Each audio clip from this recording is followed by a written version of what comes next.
So he spoke last night at the University of Utah. I'll give you the rundown. We have some pretty amazing information from there. Plus, Hugh Hefner is dead. And aside from talking First Amendment and boobs, we'll also talk about tax reform and where that is. We'll give you all of the information. I'm Ben Shapiro. This is the Ben Shapiro Show.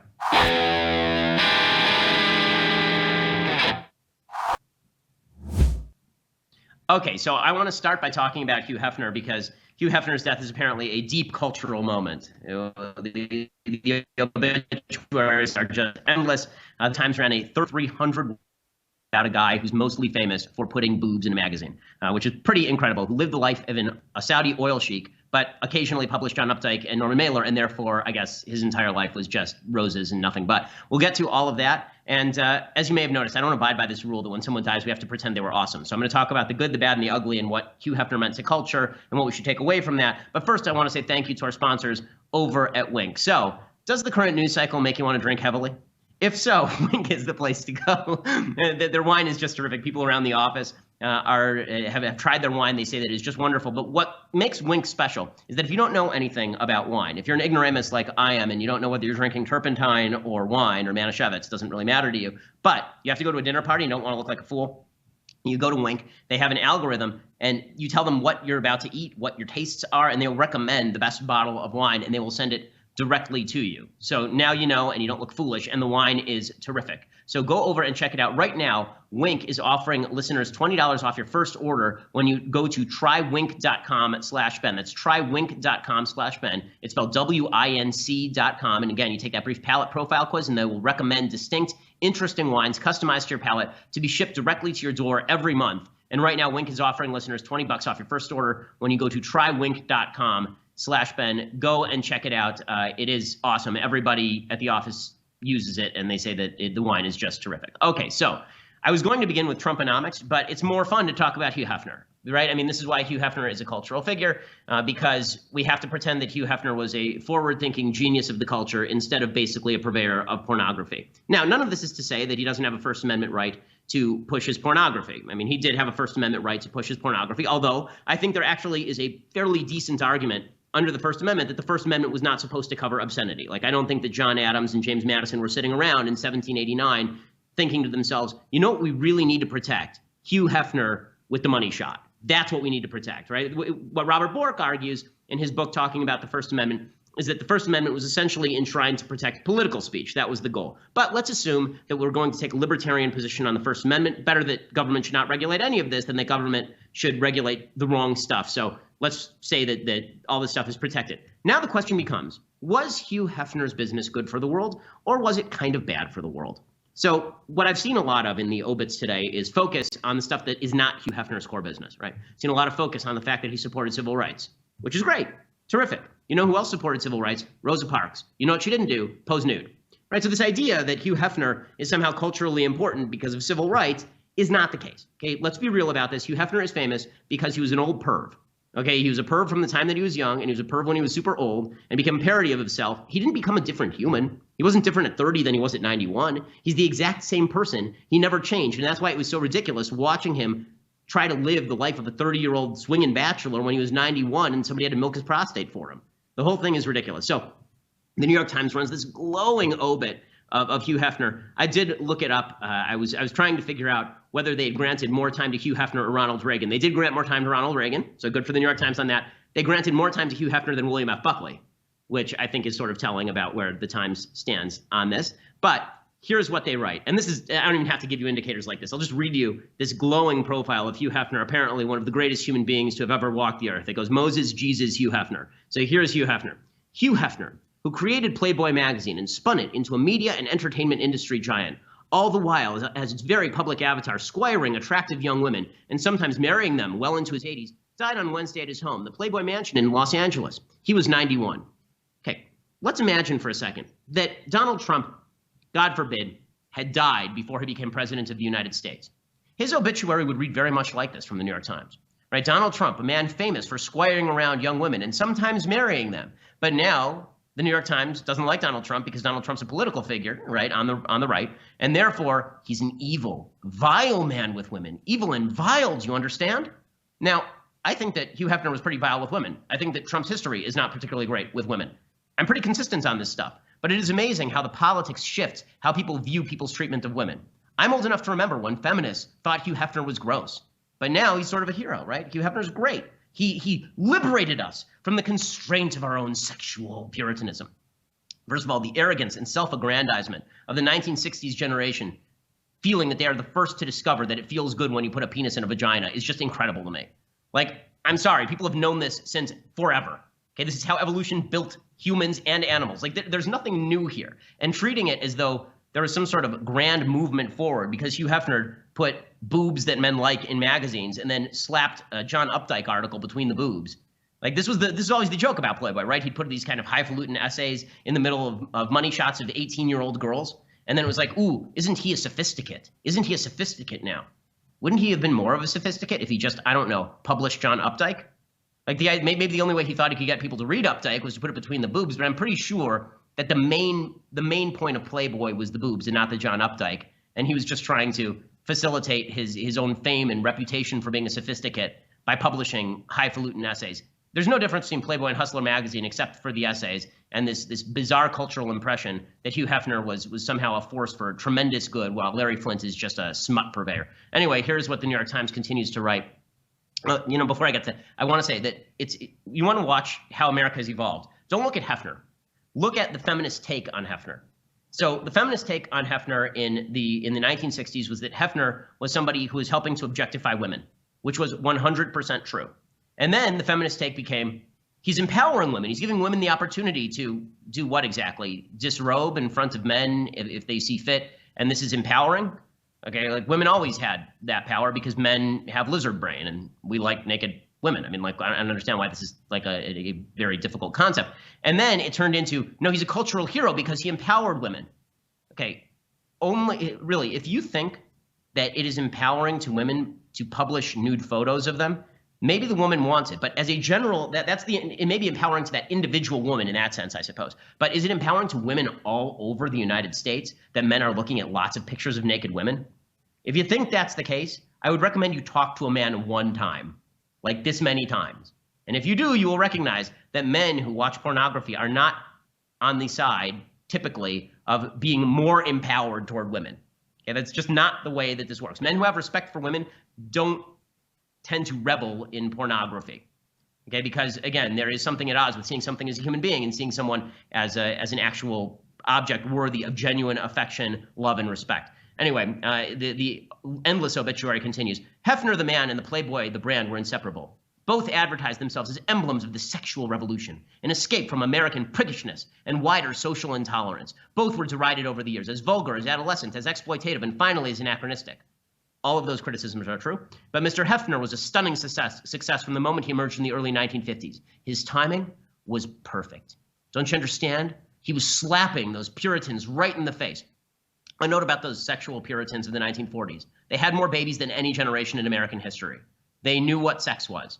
Okay, again, every generation seems to think that they're the only people who have ever discovered sexual organs, and it's just incredible to me. You get that today from people who are my age, right? People who are younger. Well, my parents didn't know anything about sex, but I know something about sex. Guess what? Your parents did. You know who else did? Their parents. You know how I know this? Because you're here, moron. Because he was compared to Jay Gatsby, Citizen Kane, and Walt Disney, but Mr. Hefner was his own production. He repeatedly likened his life to a romantic movie. It starred an ageless sophisticate in silk pajamas and smoking jacket, hosting a never-ending party for famous and fascinating people. Well, that doesn't mean that you have to liken his life to a romantic movie, right? He was a rich guy who got a bunch of women to disrobe in front of him, who didn't have any affection for him, and who were occupying his... Do you really think all these hot young 21-year-olds were like that hot on the 80-year-old creep? Right? He couldn't even sell his house because he insisted that he'd be allowed to live in the house, and nobody wanted to live in the house with him. He tried to sell his house in LA like a couple of years ago, and no one was willing to buy it because one of his preconditions is that he would be still wandering around the house, and nobody wanted that guy wandering around the house in his bathrobe. Plus, I mean, what would it do to the home price if you blacklighted the place? My goodness. It says the first issue of Playboy was published in 1953 when Mr. Hefner was 27, a new father married to, by his account, the first woman he had slept with. And I love this. I'm going to skip forward a little bit here because what he says about his wife is really quite incredible about his first wife. He says, still, Mr. Hefner wielded fierce resentment against his era's sexual strictures, which he said had choked off his own youth. A virgin until he was 22, he married his longtime girlfriend. Dun, dun, dun, dun. Horror of horrors. He was a virgin until he was married. Yeah, that's what made his life empty and meaningless. It wasn't the endless sex with a random bevy of women and the uselessness of his own perspective. No, what really ruined him is that he didn't have sex until he was 22. I'm sure that ruined his life. Just as it made meaningless the lives of Thomas Aquinas, just as it made meaningless the life of Jesus, right? All of these lives were meaningless. If they had sex at 15, guess how much better? You know what they could have done? You know what Thomas Aquinas would have thought if that dude had an orgasm at age 16? Can you just imagine? I mean, it's so stupid. I was married at 23. I was a virgin until I was married. It was a good decision. You know why? Because the only person I have ever had sex with is my wife. We're going to be married for 10 years. I promise you, my life is significantly more fulfilling than Hugh Hefner's was. Because I'm not going to die lonely and alone. As Mathis said, he lived as he died in a bed. I'm not going to die lonely and alone, surrounded by people who don't know me and don't really care about me. It's just this idea that the promulgation by the media of the idea that he was living a lifestyle that is something that should be emulated is truly amazing. And it's truly amazing from the same newspaper, by the way, that will talk routinely about toxic masculinity. Or talk routinely about, is James Bond sexist? What? I mean, a week ago, everybody in the media was saying that Clay Travis was just a boor for saying on national television that he believed in two things, the First Amendment and boobs. That was basically Hugh Hefner's slogan, and now he gets a 3,300-word obit in the New York Times. So I'm going to talk a little bit more about this. But first, I want to say thank you to our sponsors over at Skillshare. So are you looking to broaden your resume? Are you looking to make sure that you have a set of skills that is updated on a regular basis?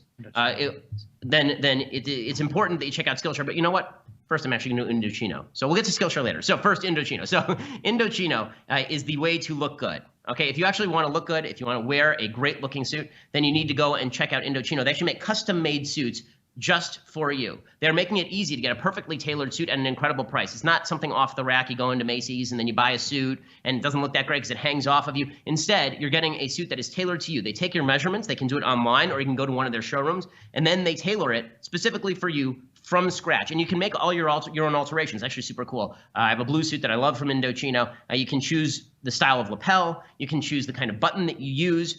You can choose the seams. You can choose the interior and the exterior of the suit. And you can visit a showroom or shop online at Indochino.com and choose your customizations. This week, my listeners get any premium Indochino suit for just $379 at Indochino.com when they enter Shapiro at checkout. Indochino.com, enter Shapiro at checkout. That's 50% off the regular price for a made-to-measure premium suit. Plus, the shipping is free. Indochino.com, promo code Shapiro for any premium suit, just $379 and free shipping. That's an incredible deal for a customized suit that would probably cost you $1,000 somewhere else.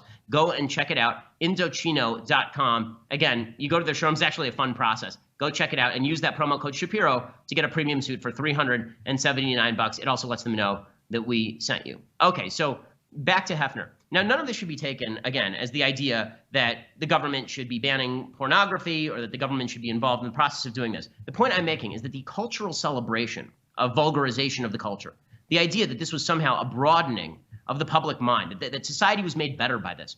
Not all exercise of rights are useful. Doesn't mean they should be banned, right? Well, what I said a couple of days ago with regard to, for example, kneeling for the national anthem, is that do you have a right to do that? Of course you have a right to do that, right? Your employer can do something about it, but you have a right under the First Amendment to not be punished by government for doing that. Every right contains the possibility of misusing the right or using it in a way that's dumb or counterproductive. Okay, the First Amendment may contain the right to publish nude photos of women, but to glorify it, to say that this is some sort of cultural step forward for women is just ridiculous. You could have a feminist movement without women posing nude. You could. This has always been my critique of third wave feminism. First wave feminism said, men are acting like pigs. They're barring us from the workplace. We should be able to get the jobs that we want, and we should be treated on equal par with men. Totally agree with that, right? This is why my wife's a doctor. My mom worked. My dad stayed home. But the third wave feminism basically said men act like pigs. They're gross. They treat women badly. You know what? That standard, they have a different standard for us. They want us to be all princesses in the ivory tower. Instead of demanding that men be gentlemen, instead, get rid of the ivory tower entirely. No rules for anyone. No rules for anyone. Now, this does not mean that I'm in favor of sexual law. Okay, I'm not. Again, I think the government is really bad at promulgating this sort of thing, but I am in favor of social standards that actually instill virtue. This is why I'm in favor of people going to church, why I'm in favor of you instilling virtue in your children. You want to have a happier life? Live a virtuous life. This has become very controversial of late, that virtue and happiness are connected. But the ancients never thought that. In fact, Aristotle connected virtue with happiness. The definition of happiness was living in accordance with virtue, which meant living in accordance with your purpose. Unless you think your purpose on this earth is to masturbate as much as humanly possible, Hugh Hefner was not a man driving you toward virtue. He was not a man who was helping to instill virtue. So, this thing goes on and on and on. It says the Playboy philosophy advocated freedom of speech in all of its aspects, for which Mr. Hefner won civil liberties awards. He supported progressive social causes and lost some sponsors by inviting black guests to his televised parties at a time when much of the nation still had Jim Crow laws. Again, Leonard Bernstein invited black people to his parties too, but he didn't have naked women running around there. The idea that it was necessary to use sex as a lever in order to break open the hidebound stupidities of things like Jim Crow, the hidebound evil of things like Jim Crow, I just don't think is true. And you know who would have agreed with me? People like Martin Luther King, who was a preacher. I seriously object to the idea that Hugh Hefner is somebody who ought to be emulated or whose life we ought to celebrate, particularly when the central point of his life was not the civil rights stuff. The central point of his life was that he wanted people to be able to get nudie magazines. That's all.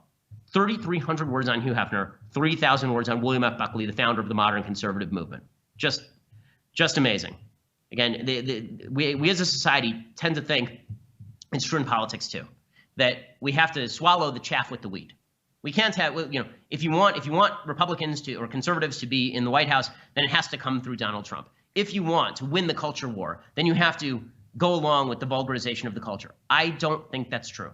I don't think that's true. I think you can fight for good things without utilizing bad methods and without embracing bad things. I think you can fight for civil rights without embracing the idea that men should treat women like disposable objects, and when they age out of their beauty, then you just throw them by the side of the road, which is Hugh Hefner's entire ideology. Okay, so enough about Hugh Hefner. He is wherever he is today. I'm sad for him that I think that he wasted his life. I'm not going to make any bones about that. I do think that he wasted his life because I think that he obviously is a very bright guy who could have done a lot more to make the world a better place than promulgate the idea that promiscuity was virtue. And he didn't do all bad things. He did some good things. But when you see somebody who does good things and does bad things, you just wish they had done a lot more good things and a lot fewer bad things. But I want to talk a little bit about the next step for Republicans on Capitol Hill. So Republicans on Capitol Hill have now moved on from healthcare. So great job on healthcare, guys. Just stellar work. So we now have, Trump took office in January. It is now the end of September. So they have been in office for 9 months.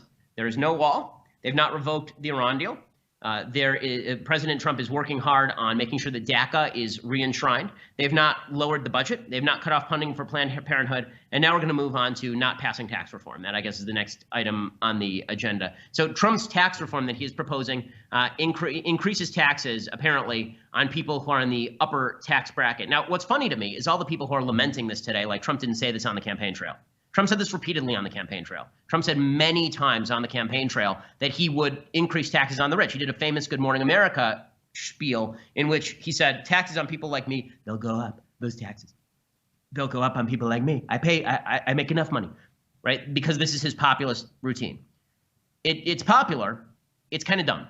The reason it's kind of dumb is because the people who are paying the vast majority of federal taxes in the United States are the people who make the most money. So when we say we're going to raise taxes on the rich but lower it for everyone else, it's kind of hard to lower taxes for people who are actually getting net benefits from the government. So in the United States, 2011, as of the Congressional Budget Office, the highest quintile, people who make above $235,000 a year in the United States, were paying on average to the federal government nearly $58,000 in taxes per year. The fourth quintile, people making above $84,000 a year, they're paying about $14,800 to the federal government. The third quintile, above $50,000 a year, they were paying $7,400 to the federal government. The second quintile, above $30,000 a year, they're paying $3,200 to the federal government. And the lowest quintile, above $15,500 but lower than $30,000, were paying $500 to the federal government. But that's not the entire story. A lot of these quintiles receive net benefits back from the federal government in the form of disability, in the form of food stamps, in the form of welfare, in the form of state-sponsored benefits, Social Security. Right, there are a lot of benefits that go back to these various quintiles. When you factor in how much money people are receiving back from the federal government in checks, in actual transfer payments, what you find out is that the richest 20% of Americans are paying virtually all the net federal revenue to the government, nearly all of it. According to Mark Perry of the American Enterprise Institute, the richest 20% of Americans by income aren't just paying a share of federal taxes that would be considered fair. They are shouldering almost 100% of the entire federal tax burden of transfer payments and all other non-financed government spending. So the idea that you're raising taxes on the rich because the rich aren't paying their fair share, it's just not factually true, but this is an unpopular thing, right? See, this is whenever Republicans try to pass a tax cut because they say it'll spur economic growth. We'll talk about deficits in a second. Whenever Republicans say that they want to pass a tax cut because it'll spur economic growth, people on the left go, they just want to cut taxes for their crony rich friends. Here's the reality. It's very difficult to cut taxes on people who are not paying a lot of taxes in the first place. And if you want to spur economic growth, I have never worked for somebody who only makes $50,000 a year. The people you work for are typically the people in the top quintile. And by the way, those people are not stagnant. People go into the top quintile, people fall out of the top quintile. The idea that there's a 1% screwing the bottom 99% is just not factually true. The number of people who are in the 1% 10 years ago who are now in the 1% is really low. People move up and down in terms of income all throughout their life. When you're 20 years old, you're probably in the bottom 3 quintiles. By the time you're 40, you're probably in the upper 2. You're the same person. Were you a bad person when you're 40 and you're a good person when you're 20? So this idea that it's this group of people who are screwing people to get into the top 1%, for example, it's just not true. And if you want economic growth, you're naturally going to have to cut taxes for the people who are capable of investing money, for the people who are actually capable of consumption, because those are the people who are paying the taxes. But nobody's willing to say that because that's unpopular.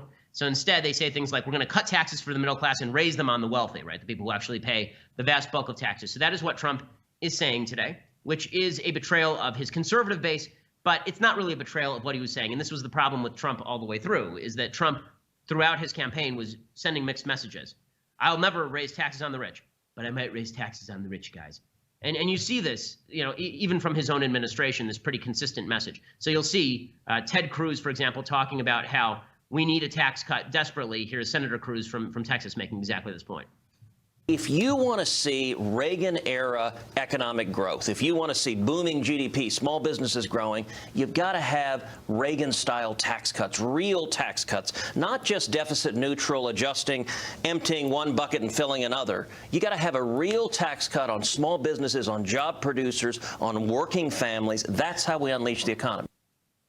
Okay, so you have Cruz there making the typical conservative case. Now here's Steve Mnuchin, the Treasury Secretary, making precisely the opposite case from the Trump administration. As it relates to the high end, there's lots of changes. We're getting rid of lots of deductions. We're trying to get rid of state and local deductions to get the federal government out of subsidizing it. And yes, I can tell you the current plan for many, many people, it will not reduce taxes on the high end. Okay, so there you have a mixed message from the Republican Party. This is why tax reform will be difficult, because there are going to be some people who say, we're not willing to allow you to raise taxes on the highest earners. And then you're going to see a bunch of people who say, we have to raise taxes on the highest earners. So there's no guarantee they even get through tax reform here, especially because they have to do tax reform through essentially a 51-vote majority. They only have 52 votes, and they have to show that the tax reform is deficit neutral if they want to use reconciliation. Right. So again, it's going to be very hard to show that a tax cut is revenue neutral in general, unless you show some spending offsets, or so that means you need 60 votes in the Senate in order to pass tax reform. So that's not the easiest thing in the world. I'm going to talk about deficits in just a second and what the Republican and conservative perspective should be on tax cuts versus deficits. It's really a two-sided argument, and I'll discuss both sides, and you can sort of make up your own mind on that. But first, I want to say thank you to our friends over at Skillshare. So as I was saying, if you want to develop a skill set that is going to serve you lifelong, you have to keep developing. It's not the days of your parents' job market where you could develop one skill set and maintain that skill set for the rest of your life, work at a company for 30 years and retire with the gold watch. That's not how the job market works right now. The way the job market works is that you have to be constantly expanding your skill set. You have to get better at things that you don't know anything about. And that is where Skillshare comes in. It's an online learning community with over 17,000 classes in design, business, and more. You can learn everything from logo design to social media marketing to street photography. And right now, they're giving you unlimited access to all of this for one low monthly price, so you don't have to pay per class ever again. Right now, I am taking a Skillshare class on social media marketing, which is something we do a lot here at the Daily Wire. It gives you great background, and most of these classes are like 45 minutes, so you're learning a new skill in just 45 minutes. Again, they have 17,000 classes. It broadens your capacity to get a better job and make your life better. Skillshare right now is giving my listeners a month of unlimited access, absolutely free. Go to Skillshare.com/Shapiro to redeem your free month. Skillshare.com/Shapiro, and you redeem that free month. You can check it out. I promise you, once you've started it really is addictive, learning these things. Skillshare.com/Shapiro to redeem that free month and use that promo code Shapiro, Skillshare/Shapiro, in order to let them know that we sent you. Okay, so this brings up a second question with regard to taxes. The Republicans have been split on ever since really the days of Paul Volcker, who was the Treasury Secretary, or the Fed Reserve Chairman rather, under President Reagan. And that is, do you want to expand the deficit but lower taxes? Is that one of your goals? Now, there are some fiscal hawks who say, listen, the economy this quarter grew at 3.1%. That's a good rate. And the reason it's a good rate, this shows you, by the way, that doing nothing is actually really good for the economy as a general rule. There's this idea that radical change to the economy doesn't harm the economy. One of the reasons the economy stagnated during President Obama's recovery, he had the weakest post-war recovery in American history. The reason for that is because there was so much uncertainty about how exactly businesses were going to be able to operate. Was he going to issue a new regulation tomorrow? Was he going to pass a tax increase? Businesses have faith that Trump isn't going to do anything to dramatically harm the economy, and so they're now spending money that they were not spending before, and that is creating new jobs. They're investing, and they're growing. Right. So right now, do we need a tax cut? Listen, we always need lower taxes. As somebody who pays an enormous amount of taxes to the government every year, I would personally be hiring more people if I didn't have to pay those taxes. Trump, by the way, is wavering on some of this. He now says he wants a 20% corporate tax rate after saying he wanted a 15% tax rate the entire election cycle. But the real question is, if you are going to pass tax cuts and you're not going to focus at all on entitlement reform, you're just going to continue blowing out the deficit in the short term. Now, the argument is that you're going to expand the pie too. The government increases in its capacity to bring in tax revenue as the economy increases. So this is the idea of static versus dynamic modeling. Static modeling says that the economy is a given size. If you take a higher tax rate, that means that the government's going to take more of that money. That's static. Dynamic means the economy doesn't stay at that one size. When you give tax cuts, that increases the economy. It did so for JFK. It did so for Ronald Reagan. It did so for George W. Bush. And that increasing economy is going to mean that a smaller percentage is still a bigger absolute number, right? A smaller percentage of $100,000 is still a bigger absolute number than 100% of $100. That's sort of the logic here. That's true, but in the long run, what is really going to heal the economy of the United States is not tax cuts so much as it is entitlement reform, which is Paul Ryan's thing, and that's the thing that Trump won't touch. That's the thing that Trump won't touch, because that is the third rail, saying to people that we're going to have to restructure Medicare, saying to people that we're going to have to restructure Social Security. That is the truth. That is the truth. What is going to bankrupt this country is not a Bush tax cut. It is not a war in Iraq or Afghanistan. What will bankrupt the country is this looming time bomb of the amount of money that we owe to people who are going to be on Medicare in the very near future, or on Social Security in the very near future. The only way those people are going to make their money is if we either increase taxes radically, borrow radically, which we can't do forever, or inflate the dollar. That's it. Or we can cut benefits, which we shouldn't do now, but we should structure it so that there is a trailing benefit. That's what we should do, because I'm never going to see my Social Security money. Entitlement reform would be better for the future of the country than a tax cut. Tax cuts are more politically profitable. So with a Republican majority, what I would suggest is that Republicans start pushing both. The Republicans start pushing both. And that entitlement reform is the more important of the two.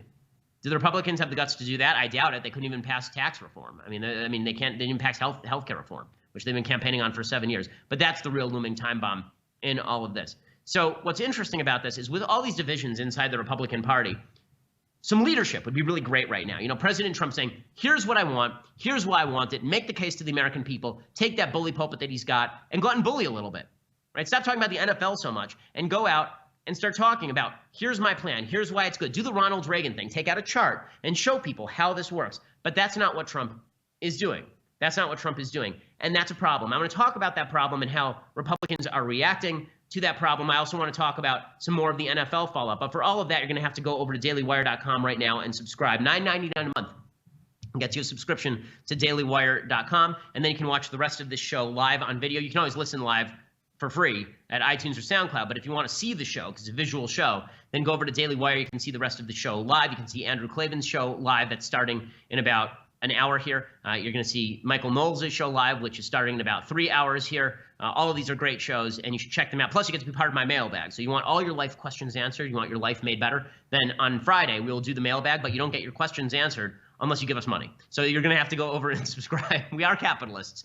We are not communists. Therefore, you have to go over and subscribe $9.99 a month. If you want the annual subscription, that's $99 a year, and you get our world-famous Leftist Tears Hot or Cold tumbler. You will enjoy it. It is the greatest holder of liquid that ever you have seen, and you'll treasure it forever until you die, and we put your ashes in it and put it on the mantle, and then you'll just be encapsulated in there. I mean, you don't have to do that part, but it's a nice cup. So go check it out, $99 for the annual subscription, or you want to listen later, please subscribe over at YouTube or iTunes or SoundCloud. You can do all that for free, and leave us a review, and that always helps us. We always appreciate it. We are the largest, fastest growing conservative podcast in the nation.